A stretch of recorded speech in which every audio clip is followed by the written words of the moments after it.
नमस्कार.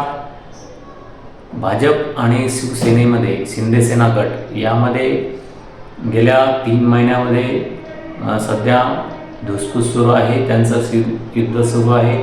एकनाथ शिंदे यांना मुख्यमंत्री व्हायचं होतं, मात्र ते होता आलं नाही. राष्ट्रीय सेवक संघाच्या रेट्यामुळे देवेंद्र फडणवीस यांना भाजपाच्या वरिष्ठांना मुख्यमंत्री करावं लागलं. त्यामुळे एकनाथ शिंदे नाराज आहेत. हे सुरू असतानाच देवेंद्र फडणवीस यांनी शिंदे सेनेमध्ये 2 गट पडतील का यासाठीचे प्रयत्न सुरू केले आहेत. कारण त्यांचा मागचा अनुभव आहे.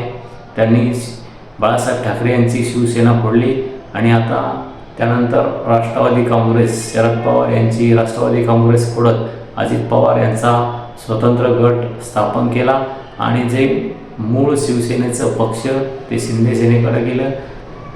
शरदचंद्र पवार यांचं घड्याळ आणि पक्ष अजित पवार यांच्याकडे गेला. हे महाराष्ट्रातील राजकारण गेल्या 2.5-3 वर्षात घडलं आहे. आता हे 3 चाकी सरकार पुन्हा सत्तेत आलं आहे. मात्र एकनाथ शिंदे आणि देवेंद्र फडणवीस यांच्यात कुरघोडीचं राजकारण सुरू आहे. त्यामुळे देवेंद्र फडणवीस यांनी पुन्हा एकदा एकनाथ शिंदे सेनेमध्ये फूट पाडण्याचा प्रयत्न सुरू केलेला आहे आणि आमदार वेगवेगळे करता येईल का, 20 आमदार फोडता येईल का यासाठीचे प्रयत्न दिसत आहेत. आणि महाराष्ट्रामध्ये तसं एकनाथ शिंदेंच्या आमदारामध्ये फूट पडतानाची दिसते. त्यांच्यामध्ये आता सध्या संघर्ष अनेक आमदारात दिसतोय.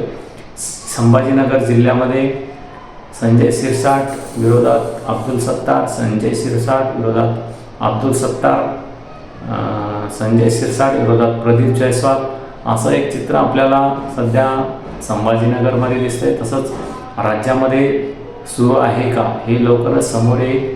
आणि पुन्हा एकदा शिंदे सेनेमध्ये फूट पाडण्यात देवेंद्र फडणवीस यशस्वी होत आहेत का हे येणाऱ्या काळात दिसेल, की एकनाथ शिंदे बाजी मारत आहेत आणि पुन्हा मुख्यमंत्री होत आहेत हे येणाऱ्या काळात दिसूनच येईल.